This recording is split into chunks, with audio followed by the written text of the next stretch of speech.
I woke up in a daze, unsure of what was going on. There were lights flashing on the wall and a slow, methodical beeping going with them. I could hear machines humming as they pumped air to nobody.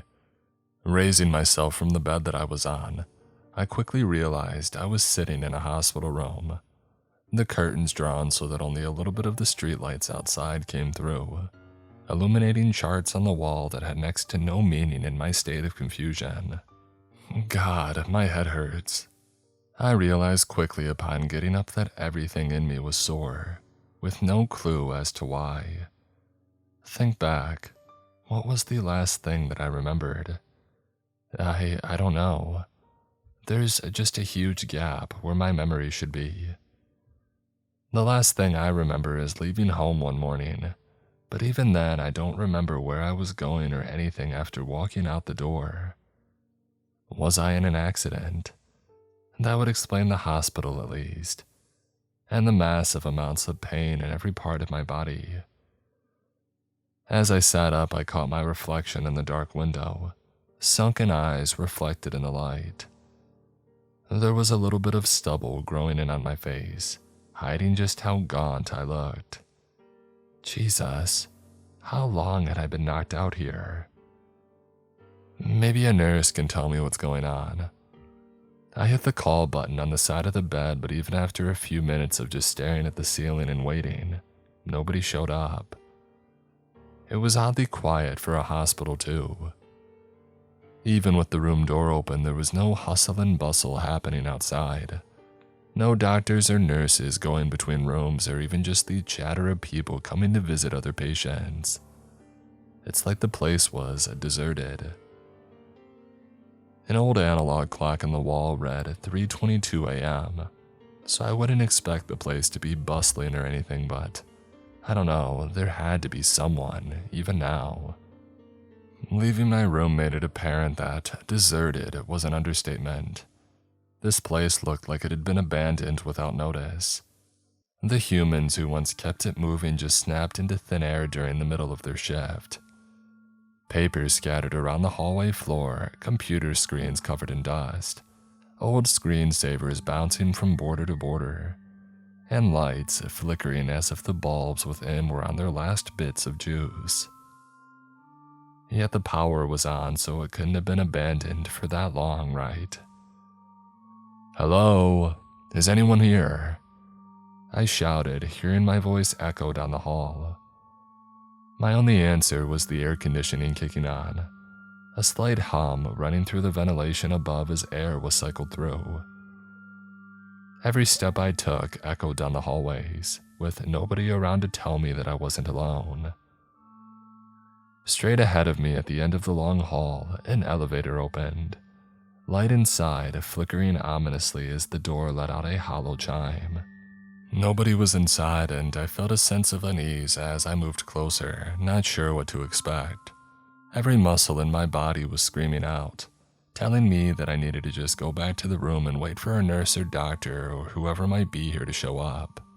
But they wouldn't. I stepped into the elevator, seeing that I was on the 3rd floor, and I pressed the button for the ground floor. It chimed, the doors grinding to a close and lights flickering again as I half expected something to suddenly appear in there with me, ready to drag me down to hell through the elevator shaft. It hummed, moving downward and making my stomach jump a little in my chest. The thing must have been old because it was loud, and when it stopped, it jolted pretty hard on the rails. The doors opened though, revealing a hospital lobby bathed in flickering halogen light. Still no sign of other people anywhere though. A thick layer of dust on the reception computer dampened the glow of the screensaver, casting eerie light around areas where the bulbs above had finally burned out after being left on for so long. Judging by the amount of dust, it must have been months, maybe even years since anybody has been here. A door on the far side of the lobby leads outside, darkness engulfing the area beyond the threshold, only lit by the occasional yellow street lamp. "What happened here?" I muttered, walking towards the door. The entire hospital being abandoned wasn't a good sign as is. Did I sleep through the apocalypse? What could cause people to just up and vanish like this without any kind of note about where they went? As I exited the lobby, feeling the humid night air hit me like a wave after leaving the air conditioning inside, I noticed something even more bizarre. There was no sound, not even from nature. No crickets or cicadas chirping, frogs croaking, nothing but the stillness of the air. And despite the warm temperature, I felt a chill move up my body, making me shiver as I looked around at the empty street. I was in some sort of downtown area, maybe a historic district. Old storefronts lined the street, advertising different businesses from tax prep to a sweet shop. The occasional street lamp cast odd shadows on the street. Abandoned cars parked sporadically along the sidewalk as if their drivers had just gotten out and started walking, never to return. Either direction looked the same, so eventually I decided to go to my left. I could see a traffic light blinking maybe 3 blocks down, a yellow caution light flashing on and off even though there were no cars to speak of that might stop. Above, the dark sky rolled with clouds, not even the light of the moon breaking through. I just walked, hoping that I would eventually find someone further down the street that could tell me what was going on around here. While I went, looking into abandoned shop windows, I tried to jog my own memory. It was useless. The only thing I remembered was that I left home late at night. No memory or idea of where I was going. Maybe start from the beginning. My name is Elliot, I'm 33 and I'm from Georgia. Let's see, what else? I had a wife. But what happened to her? Nina, right, that was her name. But I don't remember anything else about her for some reason. Just a vague smile that could light up her room whenever she walked in. And did we have children? No, I don't remember being a father. What happened to her though? Why can't I remember anything else? My thoughts were interrupted when someone came into sight up ahead. There was a figure standing under a streetlight about 100 feet away, facing the same direction that I was moving. Finally, another person. God, please be another person. Hey, what's going on? I shouted ahead, trying to get their attention as I sped up. As I got closer, they became more clear, the glow of the streetlight illuminating their features from behind. Brown hair, probably the same height as me, a medium build. I think they were male from what I could tell at least. About 10 feet away, I shouted again, causing them to turn. My breath caught in my throat as they looked at me, a smile on their face, a smile on my face. They looked just like me. The same stubble and sunken eyes from my reflection earlier, hair falling around my face in tufts that were out of control. Except the eyes weren't just sunken into my face, they were an abyss. They smiled back at me, hollow eyes taking in whatever light was around them like black holes as it moved closer to me, teeth poking out from behind pale lips. I tried to back away, desperately searching for any explanation. This had to be a nightmare, some kind of awful dream or hallucination. Maybe I was still in bed at home imagining the whole scenario. But God, this was the worst night terror that I've ever experienced if that's the case. The copy of me got even closer, reaching into a pocket at its side. I noticed it was wearing the same outfit as me, a plain t-shirt and jeans, an exact copy even down to the shoes. Before I could tell what was happening, it moved unnaturally fast, almost teleporting in front of me. There was a flash in the low light of the street lamp as it pulled a blade from its pocket, and I felt a warm sensation on my stomach, spreading through my entire body. And looking down, it had buried the blade up to the hilt deep in my gut, smiling at me the entire time. I looked at its face, those abyssal eyes staring back at me, smiling with glee while it twisted the knife before pulling it back out to stab me again. It kept going, holding me there even as I tried to pull away. The smell of rot on its breath, hot in my face as it drew closer, drawing me into the void deep behind its eyes. I felt myself grow weary as the knife stabbed again, blood faintly splattering on the sidewalk as I tried to call out for help, my voice growing weak while it just kept going, stabbing again and again and again, deflating whatever life and fight was left in me. "Help!" I screamed, sitting bolt upright in bed, waking from the awful nightmare. Except I could still feel the pain in my stomach, still feel it stabbing me over and over like it had just happened. I looked around, trying to reassure myself that it was all just a dream. The hospital room. I was back somehow. I slumped back on the bed, holding my stomach where I could still feel the stabbing pain, like the knife was getting shoved into my guts again and again. God, it all felt so real. There's no way that it was, though, right? I hit the call button beside the bed, hoping that it would work this time. Looking up at the clock on the wall, I saw the same time from before. 3:22. Jesus Christ. I've seen enough horror movies to know that I probably wasn't going to see a nurse after pressing the call button again. The same faint beeping coming from elsewhere on the floor with no answer to be found. I was alone. For a few minutes, I just sat on the bed, trying to compose myself and come to terms with what was happening. I tried telling myself that I was still dreaming, having one of those nightmares within a nightmare. Pinching myself didn't wake me up though, and even though I wasn't being stabbed anymore, that agonizing feeling was still pulsating in my stomach.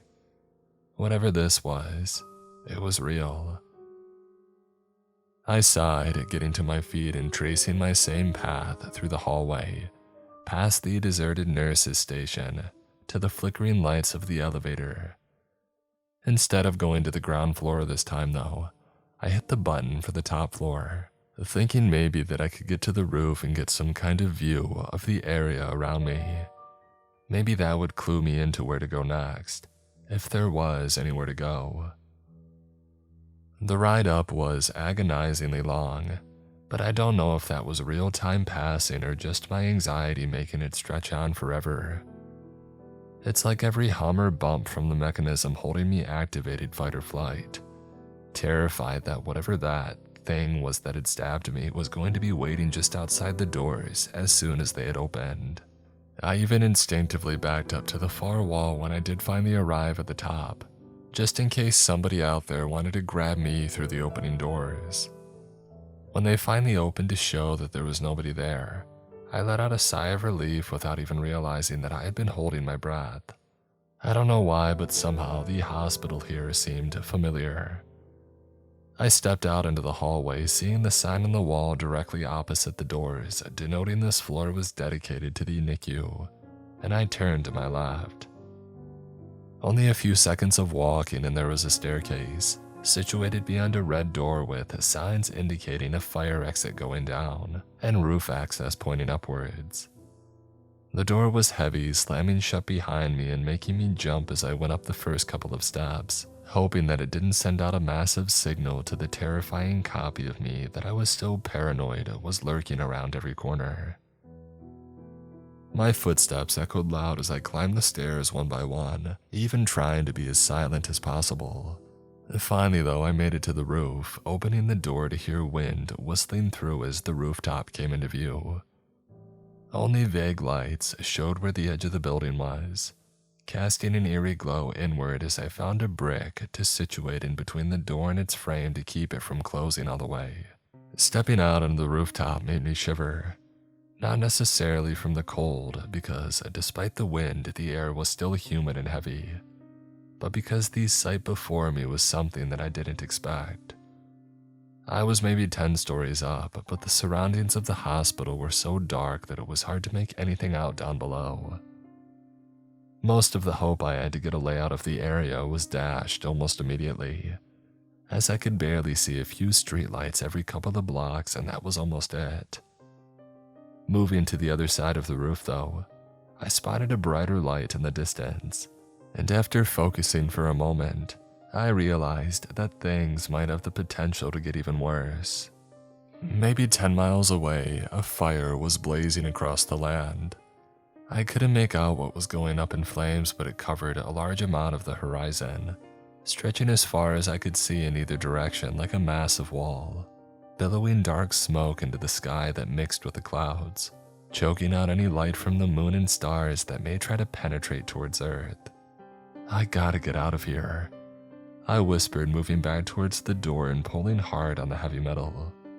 As soon as it started to open, the wind whipped into a frenzy and I saw that I was about to have another very bad time on my hands. I was standing just within the doorway, not me, myself, but the copy again, the same sadistic smile with those dark, abyssal eyes. It moved forward, grabbing me and pulling me in close as it continued moving closer to the edge of the rooftop. As much as I struggled, it was no use. I prepared for it to stab me again, trying my best to get away and break free of its grasp. I hit it, using what little momentum I could gain for punches and kicks wherever I saw an opening. But my vision started to grow dark after only moments in its grasp, arm tightening around my neck as it continued to drag me forward. I could smell that rotten breath again, see it smiling from the corner of my eye as I thrashed in its arms. But my struggle got me nowhere. Finally, I stopped for just a second, giving every last ounce of energy that I had for one final push, desperate to be free. And it worked. Unfortunately, I didn't realize just how close we had gotten to the edge of the roof thanks to how the copy was holding me. Instead of gaining my freedom and the ability to run away from my attacker, I was now hurtling over the edge of the hospital, rapidly approaching the sidewalk below. I tried to raise my hands, desperate to keep my head from crashing into the hard concrete, but it was useless. At the height that I fell from, all I could do was scream. My shout continued on as I woke up in the hospital bed once more, unable to control my body as I thrashed about, still feeling the sensation of falling. My head was throbbing now, much more painful than my stomach had been after the stabbing, and my vision was doubled as I looked around, barely able to make out the time on the clock across the room. 3:22 a.m. Dang it, what is going on here? Half of me wants to stay here in the hospital bed, wait until sunrise and just get out of here, and then. Would that actually work though? That thing will probably find me wherever I go. I mean, it was on the roof, for crying out loud. How could it have known that I was up there? Not that anything else about it made any sense though, so I can't be too surprised that it was hunting me down. I guess that means I just can't stay here and sit around. Before I left the room though, I searched through all the drawers, looting through to find something that I could use as a weapon. It took a few minutes, but my search ended up being fruitful, and I found a couple of scalpels. They weren't much, but it was better than going against that thing empty-handed again. This time I wasn't going to just be another helpless victim. This time I decided to go back through the lobby, right out the front door. But instead of taking the same route as my first journey, I turned the opposite way. Down the road towards the center of the city, the smell of smoke was heavier in the air now, so I had a feeling the fires that I saw from the rooftop were still raging pretty hard off in the distance. If anything, I didn't want to get caught between my double and the inferno, since that would just multiply whatever danger I was already in. The downtown area spanned many blocks, with the buildings all beginning to look the same the further that I went down the road. I just kept heading straight, not sure of any destination in particular, but just trying to find any sort of way to get out of this town. I wanted to take one of the cars that I passed by on the street, but most of them weren't drivable, mainly due to flat tires. It looks like all of them had been slashed at some point, likely to make sure that nobody could escape even if they managed to hotwire one of them. Up ahead, in the glow of a streetlight, I could see someone moving towards me. I ducked into a nearby alleyway, holding the scalpel tight in my fist, sweat making it slip down from the iron grip that I had. Just stand still and hold your breath, and wait. Let them go by and then move on. No need to get murdered again already when you've made it this far, right? Even though I was staying still, pressing myself close to a wall and trying my best to blend in with the shadows around me, I felt like I was exposed. My breathing was heavy from how much I had been hustling down the road, and despite my attempts to quiet it, I just felt like I was suffocating. Finally, the figure's shadow drew closer on the sidewalk. They were about to pass, and I could make my run for freedom. They knew that I was here. Suddenly, there was a knife to my throat and an arm reaching through the dark alleyway, holding the tip of the blade right to my jugular. I could feel it pressing in, desperately trying to back away closer to the wall to no avail as they stepped out of the shadows. I don't know if I should be relieved or more terrified, but this person, it wasn't me. She was blonde, a little bit shorter than me, maybe around her late 20s. Heck, she'd be really pretty if she wasn't holding a knife directly to my throat. As is, though, any attractiveness was kind of hampered by the wild eyes she had while staring me up and down. "You're not me," she said, mumbling but still keeping the knife right at my skin. "No, I can't say I am. I'm just glad that you're not me," I said back, holding my hands up in surrender, though not making any move to drop the scalpel from my clenched fist.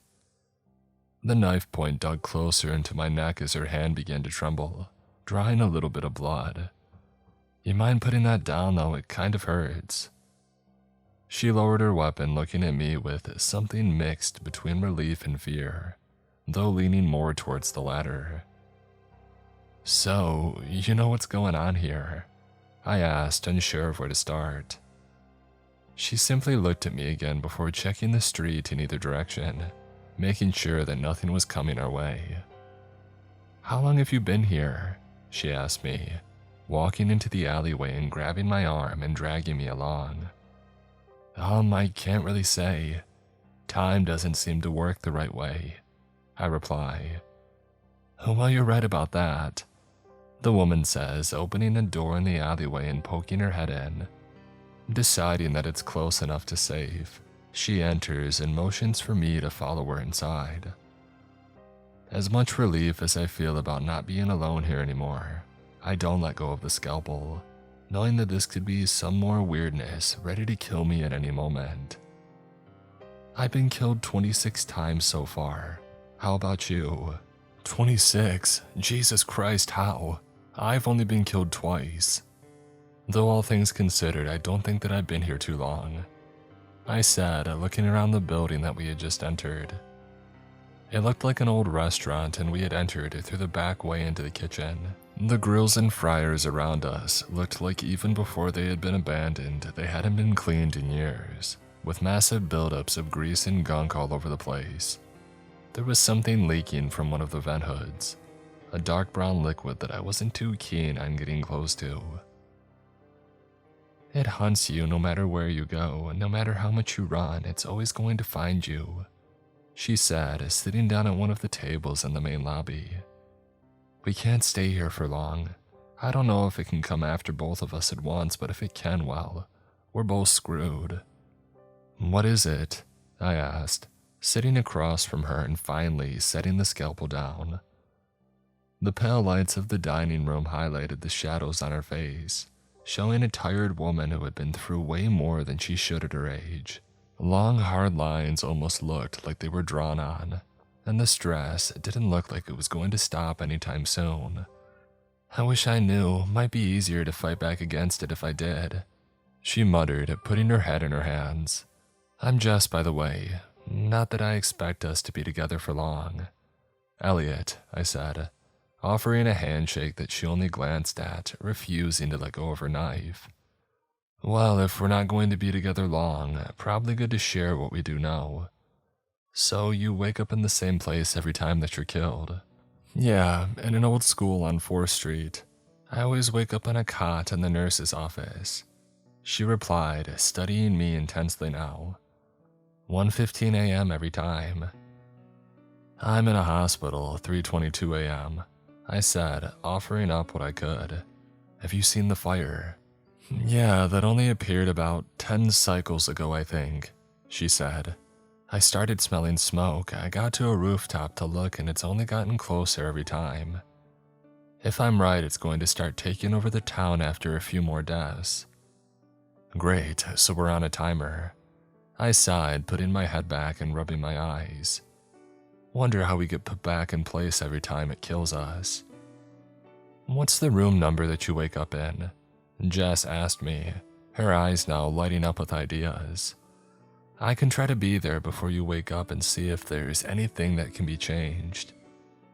Oh, that means I have to get killed again, huh? I sighed, looking at the spark in her eyes it dampened. Heck, it means that you'll have to die too, so it's not like I was the only one screwed here. I think it was room 313. Okay, sun will be up soon. That means we're going to reset, she muttered, checking a watch on her wrist. Whoa, what? That was news considering that I hadn't made it anywhere near sunrise yet. That seemed like a home run to get out of here to me, but her words had me freaking out a little bit now. That thing won't let us see the daylight, she said, standing up and moving towards the door. More and more of them appear the closer that you get to sunrise. You're going to die no matter what. More of them, like more of me, I asked. Not quite, at least as far as I've seen. I made it to 554 a few resets ago, and there were all these shadows. They just appeared out of nowhere, like they still kind of looked like me, but they were faint, you know. Like when you can barely see someone in a dark room. They could grab me though. Those things held me down until my double was able to find me. Every time that I would break free of one, 3 more popped up out of the darkness. I didn't even get to see the sun. And Jess was muttering, now peering out of the glass on the door with a paranoid look. So we're just screwed then. No getting out of here, I asked. We can try to kill it, she offered back, looking at me. It's strong and we might not be able to do it the first time, but I'll try to get to the hospital before you wake up and we can come up with a plan, yeah? There's a hardware store not too far from the hospital that we can get. Oh crap! Before she could finish her thought, the sound of glass shattering made me jump to my feet. The window next to her was in shards on the floor, a figure coming through it. We couldn't tell which one of us it was though, because it kept going in between, body morphing from me to her, back to me, back to her, over and over in the space of fractions of a second. So it's the same one, she muttered, looking over at me as she backed away towards the door, opening it with one hand. Go, I'll meet you at the hardware store on 6th Street, and try to hold it. She was cut off once more by another figure standing in the doorway, doing the same rapid transformation between my looks and hers as the one that was getting up from the floor. Our hopes of it only being a singular killer were ripped away almost as fast as they were given, and the situation became dire for the two of us. The one in the doorway grabbed onto Jess, holding her by the throat as it leaned over, grabbing a long shard of glass. She let out a scream, trying to kick at it and to fight back, but it stabbed her right in the eye with the glass, killing her instantly. Oh hell, I said, turning to run back through the kitchen, barely getting to the door before I slipped in the patch of grease that had been dripping from the hoods. I felt my feet come out from under me and I hit my head hard on the floor, my vision becoming blurred. My double came into view, dark black eyes staring down at me with that same malicious grin that knew I couldn't do anything to fight back. It grabbed me by one shoulder, hoisting me up to my feet before turning to the fryer beside us, taking baskets out and throwing them off towards a wall. He put a hand on the back of my head, grabbing my hair, and then before I could even gasp for a last breath, had shoved my face into the grease. I struggled, trying desperately to get the hell out of this predicament, but I knew it was too late to get away from the thing. It was too strong and my head hurt so bad already from the fall that I just took. The grease that it was drowning me in was old, just to make matters worse. Thank God the fryers weren't on though, although that may have been a quicker death now that I think about it. My last thoughts ran through my head. Jess's words to meet her at the hardware store. Maybe she would be there when I woke up. I woke up still screaming. I had been when my head was in the thick kitchen grease in the fryer, but suddenly my muted and bubbly voice became clear as I was back in the still air of the hospital. I nearly jumped out of the bed this time. All the force that I had been previously using to try and break free suddenly let loose with nothing to work against. How'd it end? Jess had asked from the chair nearby. She started to stand now, holding a hand up as if telling me to calm down, that she wasn't one of the killers. Drowned in a fryer, I mumbled. Oof, yeah, I've had that one before, and definitely in like bottom 5 ways to go out. She offered back. I found something new. Yeah? Sitting on the edge of the bed, I looked at her with curiosity. There is another person like us, she said. No way, where are they now? Dead, I think. Like dead this time. She sighed, averting her gaze. I was crossing through downtown from the school when I saw this guy running and he just kind of like gave up, I guess. Like the thing was after him and he just stopped in the middle of the street, sat down and literally told it to just get it over with. Except instead of it doing something brutal like it had done to us all these different times, it just walked up to him all calm like, and it opened its mouth. The entire thing became this massive black hole, like the darkness from its eyes, but its whole face just peeled back to reveal that's all it was, and it picked the guy up and just swallowed him whole. It ate him. I wasn't really squaring away that kind of imagery with what I had seen and experienced so far from that thing.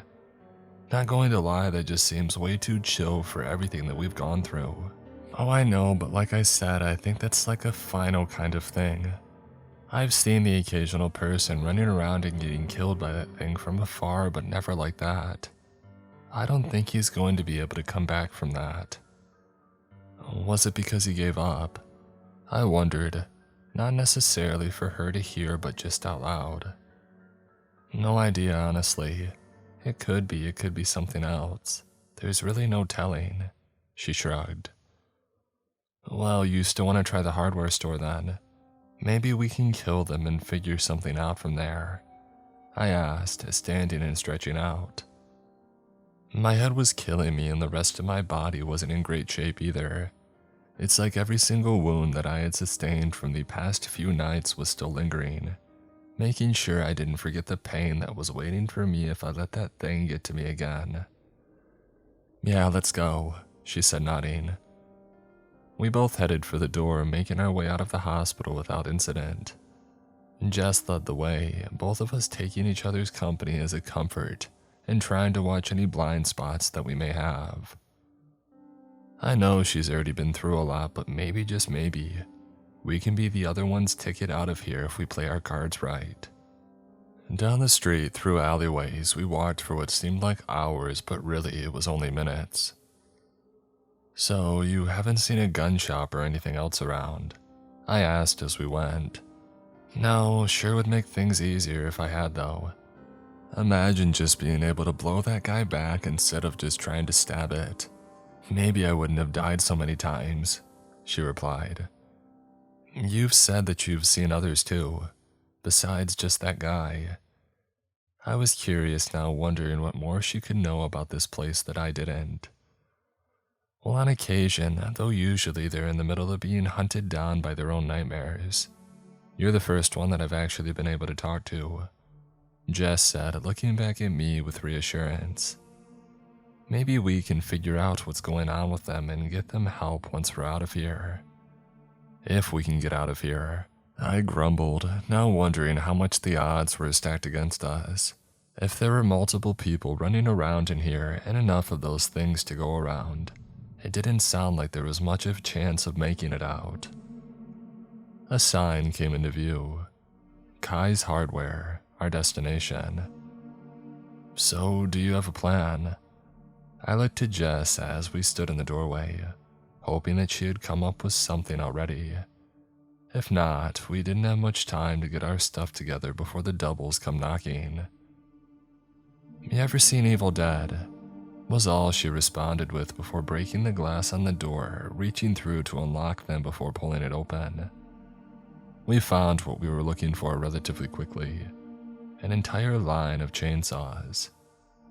Within a few minutes, we had a couple of them oiled and gassed, ready to tear into whatever came at us. Every second that passed seemed like a century. The doubles keeping us in terrified, anxious suspense, just waiting for them to show their faces. Our faces. Every second that a light flickered out on the street, I expected to see one walking closer, that same sadistic smile on their face. Instead, I almost jumped out of my skin in fear when I suddenly heard a door in the back room of the store slam shut. "They went around," Jess yelled. Both of us furiously began pulling the ripcords on the chainsaws, getting them started as we now turned to the back wall of the store, waiting to see one of them come through the massive double doors. Footsteps echoed across the concrete of the back room, faint over the sound of our saws but slowly getting closer and closer to the door. Finally, it opened and a figure that looked like me stepped through. The black eyes were dark as ever, taking in any bit of light nearby like a void in space, and that same terrible grin that looked like it was ready to open wide and devour us if we let our guard down. "Ow!" I heard Jess yell slightly behind me. Without realizing it, I had stepped forward to get ready to face the double, and over the sound of our saws, another had crept in behind, completely undetected. To my horror, I could see Jess standing there, a machete from the gardening section sticking out of her shoulder. She tried to lift the saw and attack the thing, but the blade embedded in her flesh rendered her arm useless. "No!" I shouted, rushing at the double that was now standing over her. The other one began to come at me, running and raising a pair of garden shears high above its head to attack. I quickly jerked the chainsaw towards it to keep it at bay, but it didn't stop, and to my surprise, the chain began to rip right through it. Through me. I saw my own body get quickly torn apart, blood splattering all over the place as the saw began to rip and tear into it right under the ribs. And suddenly it was gone. Or I was gone. The hardware store was no more. The sound of a roaring chainsaw that had formerly deafened me was quiet, and I was laying in a bed again. My first thought was that I had woken up back in that hospital, ready to restart the night again. Our idea about killing the doubles not working, and instead of freeing us from this nightmare, it just restarted it right from the top. But then I realized I didn't recognize the room that I was in. It was like a dark basement. I think maybe a storage room or something. The lights were off though, and thanks to the complete and total darkness, I couldn't see anything. Jess, are you here?" I shouted, desperately flailing but realizing that I was tied down to the bed. Ropes burned my wrists as I pulled at them, trying my best to get free to no avail. "What is going on?"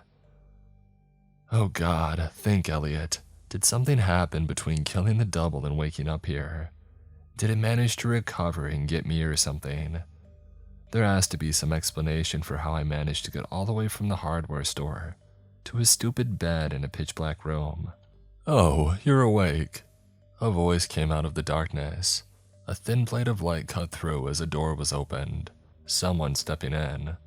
I was blinded by bright fluorescence suddenly flashing on.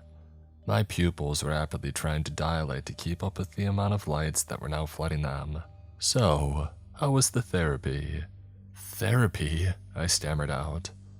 As my eyes got used to the brightness, I looked around, seeing rows and rows of beds lined up all over this massive room. Other people laying in them, wires tracing from the middle of the room to each of their heads, me included, stuck onto our foreheads right above our eyes. What is happening here? Yes, exposure does end up scrambling the memory a bit. What do you remember? A man was approaching. Small, diminutive, with graying hair and glasses pushed up on a small, off-kilter nose. He pulled a chair from the center of the room, bringing it to my bedside and beginning to remove the wires from my skin. Please, tell me everything. I was in this abandoned town, I said. Ah, one of the 90% then. Good, good. He mumbled, putting his hands up in apology when I gave him a confused look. Oh, continue, please. There was something chasing me no matter where I went. Why were my memories so fuzzy? I can remember the town, but everything else about it was somehow fading, like it was being erased from my memory and replaced within moments of waking up. All I could remember was a dark blur and the sensation of doom every time it tracked me down. It killed me, I think, over and over again. It just kept coming, never letting me rest. God, why did everything feel so distant, so foggy? It was like trying to remember a dream. The longer I was awake, the more it slipped away, like smoke through my fingers. Before long, it would be like trying to remember things from when I was a baby. There, but not at the same time. There was a girl, right? Jackie. No, that wasn't right. Jess, wait. Yeah, that was it, Jess. Where's Jess at?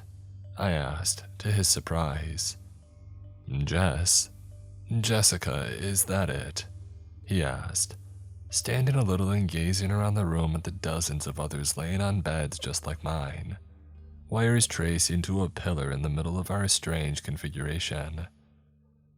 Oh, her. Well, this is new. How do you know her? She helped me, I think. We had a plan, she found me. Why can't I remember? I was getting mad now, trying to get up from the bed. The old man shushed me, putting a hand on my shoulder and pushing me back down. He looked up at the doorway and I followed his gaze, seeing a large man standing there, as if waiting on an order. The old man simply nodded to him as the big guy ducked out the door, nodding in return. Don't worry, you're just going through the process. This is common for the procedure, he said, grabbing a clipboard that was hanging on the side of the bed. Let's see, Elliot S., male, age 33. It says here that you recently lost your wife and daughter. Is that right? What? I asked, sitting back like I had been hit by a truck. My wife and daughter. Memories suddenly flashed through my head. A woman with dark auburn hair and a young girl who looked just like her, probably around 7 or 8 years old. I remembered walking along a beach with them, hand in hand, and then suddenly my memories flashed over to 2 caskets side by side, their pictures at the head of each. Jesus Christ, I whispered, starting to cry. How could I forget them? What the hell did you do to me? Oh, we did nothing to you, sir. You came to us, if you'll remember. We simply told you that we could help you with these feelings.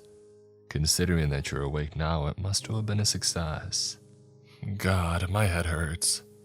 The last few memories of what happened are slipping, and I honestly don't remember at this point if what happened was real or a dream. I assure you what you went through was very real, just not in the sense you think of reality. You faced yourself in there, and it appears that you've come out on the other side stronger, he said, beginning to loosen the restraints. As I sat up looking around me, I could see a woman laying in a bed nearby. Jess was laying about 4 beds over from me, a worried look on her face as if she was having a bad dream. When will she wake up? I asked. Oh, when she overcomes herself, just like you did, the man said. The big guy came back through the door now, a tray in his hand. I rubbed my wrists where the restraints had kept me down, desperately trying to get feeling back into them while still grappling with what to do with all this information. All these images flooding back through my mind didn't help. I remembered it all so rapidly. The call, rushing to the hospital, sitting by my daughter's side as she lay in a coma for weeks, agonizing over the decision to pull life support before finally getting the confirmation that there was no brain activity. Jesus, Just remembering it now was like reliving it all over again in a lightning round. The hospital room. Wait, my memories were getting confused now. I remembered my daughter's room, 313, and waking up in the middle of the night after life support was pulled. Movies make it seem so quick, you know, like you decide to pull the plug and they just peacefully pass immediately. But no, she hung on for the rest of the day and into the next one. I still remember waking up to hear the monitor flatlining, doctors coming into the room to take a final pulse and confirmation of time of death. 3:22 a.m. Why was that time coming back to me now? I was remembering the room and the clock frozen at that time, but it's like the hospital was abandoned. I know I felt like the world stopped then and there, but this was like it stopped for everyone. A beeping sound came across the room, the same sound of a monitor flatlining that I was all too familiar with. Looking up, I saw the big man set the tray down on the edge of my bed, a glass of water and a small sandwich on it, as he and the doctor rushed over to another bed, checking a man's pulse before the doctor shook his head, and giving a hushed instruction to the big guy. He left for a moment, coming back in with another man who proceeded to help him lift the person from the bed, hauling him off towards the center of the room where something was partitioned off from floor to ceiling. As they threw open a door, I could see flies come buzzing out, a smell of rot exuding forth. They went in, covering their mouths and nose with masks before shutting the door behind them. The old man came back over to me. "So sorry that you had to see that," he muttered, pushing the tray up towards me as he sat back down. "Now, if you don't mind, I have a few more questions for you to complete the debriefing process. Then we can get you released." "What's in there?" I cut him off almost immediately, heartbeat racing as I questioned everything even more than I already had been. I kept having these visions of death, a dark shadow coming after me, but I couldn't place who it was or where I remembered them from. Brief snippets of fear rushed by me, like I was falling through the air or being stabbed, feeling like I couldn't breathe because something was holding me underwater. I don't know where it's coming from, but I knew that there was danger lurking just beyond the wall ahead of me. "Nothing you need to concern yourself with. Now, do you remember anything from when you were undergoing the treatment?" the old man said, pushing the tray towards me once again. The small cup of water and minimal sandwich on it made me hungry, but something about it gave me a bad feeling. "Please, you should eat." "I'm not hungry," I mumbled, looking around again. There were at least a dozen of us laying on scattered beds, with even more empty ones all around. Small heart monitors were set up alongside them, each person that was in a bed currently beeping along steadily. What were they doing with that one that flatlined though? Where did they take him? "If you don't eat, I'm afraid I can't discharge you in good conscience." His voice suddenly had an edge to it as he pushed the tray my way once more. "Please, eat." I picked up the tray, holding it in my lap and looking at it with disdain. The sandwich was pathetic, barely a slice of ham and some soggy cheese. "Now, would you say the therapy has helped you overcome your trauma? Do you have any newfound sense of clarity?" He took a darker turn, the edge in his voice now barely hidden by some other uneasiness. He knew that I was suspicious of him, and I was barely holding the sandwich to my lips as he began to rock forward on his chair, staring at me hard. The sensation of death rushed through my mind again. And I had the briefest flash of a memory. I was stabbing myself, glee in my black eyes, as the life drained from the one being stabbed. Was I dead? I dropped the sandwich from my hand back onto the tray, tears welling in my eyes. Another memory came flooding back. Me speeding down a road during a torrential downpour, pressing on the gas harder and harder as I drove, not caring what happened, an open bottle of alcohol in the cup holder beside me. All I remember was hitting a massive puddle, hydroplaning, and everything going black. Not quite. We were able to keep you stable for the procedure. The doctor sighed, taking off his spectacles and rubbing his eyes. You're not going to leave here without answers, are you? I only nodded, unsure of what was going to happen next. He stood, motioning for me to follow him towards the room in the center. I got up, walking by Jess's body and looking down at her. I could barely remember where I knew her from at this point, but I got this faint feeling that she was in trouble. Whatever was going on, I needed to help her. Following him to the center of the room, he opened up the door, and a wave of terrible stench hit me. Looking inside made me sick. There were bodies piled on one of the walls, all melting into one giant mass of dead flesh. Wires hooked up to them led to computers on an opposite wall. An old DOS program flashing across the screen. Endless numbers and letters scrolling on. I could see one body in the middle of the flesh pile, mouth gaping open and eyes nearly rotted out of its head. Despite how emaciated and seemingly dead it was though, it was moving. Jaw going up and down like it was trying to beg to be put out of its misery. "Boss, what are you doing?" One of the workers asked, arranging the fresh body on top of the corpse pile. It was already being absorbed into the other flesh, tendrils of skin and sinew poking out from the rest and feeling their way over onto it, pulling it closer into them. One poked through the man's chest, and his eyes suddenly opened wide again, though with a white film of death covering them. He let out a rasping scream as the tendril poked in deeper, bringing him closer into the pile of flesh even as he begged for relief, even in death. "Oh my God," was all I could manage to get out before I felt something stick me right in the neck. Looking over, the doctor was now standing beside me, a syringe in his hand that was now poking into my neck right between my shoulder. I started to feel woozy and reality began to slip. "Once you're done adjusting the despair matrix, please take this one up to one of the padded rooms. He's going to become a permanent resident until we can figure out how to keep him silent." The doctor gave orders as the two men nodded in response.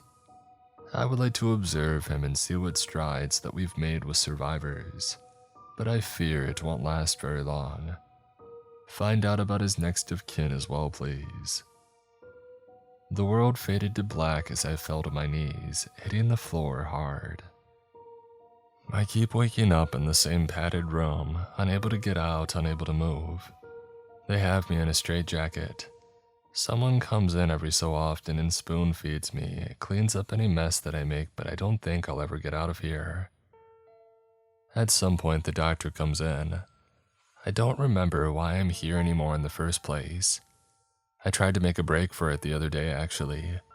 I headbutted the nurse that came in to feed me and I ran out the door. They didn't like that.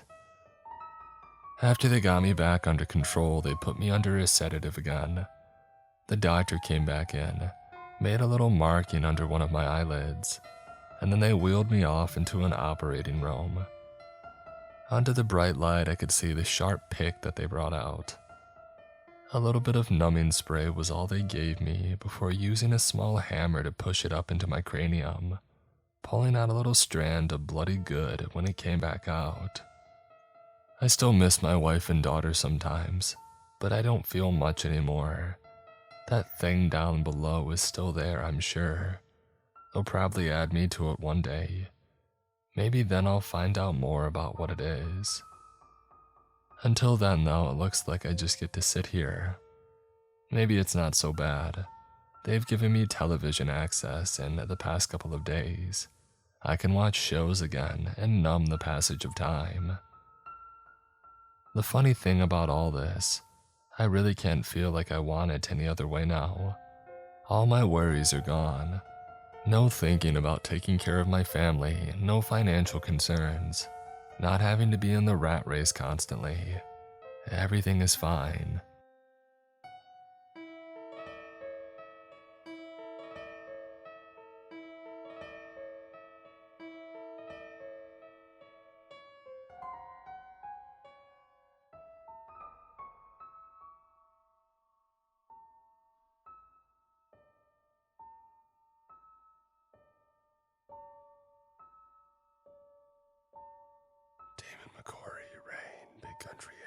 Nelson Asada, Dice Screaming, Meat Cashier, Malcolm Black, Dalamagara, Justin Fotenauer, That One Woodsman, Die Can't Play, Dino, Deggy, MP Massacre 91, Leon Knott, SWAT, Kathy McGuire, Jimmy Griffin, Miss Eldridge, Dragon Slayer 048, Takio Zarilla, Sanjay Anthem, Sleepy Shroomy, Mark Norman, Minaling Gitter, Richard French, yours truly, Omni Rubix, Sonic GMT, Wayward Son, Caleb Windsor, Never Enough, Russell and Flo, Stevie B 7649, Ray Weingartner, Stephen King 04, Shrimpo the Shrimp, Genevieve Sweet, Lone Wolf Sam, Ivory Sage, Lunas TV, I Am Loki 5849, Chicago Born and Bred, Paige Martin, Jacob Barlett, Deuce, Chris Lalo,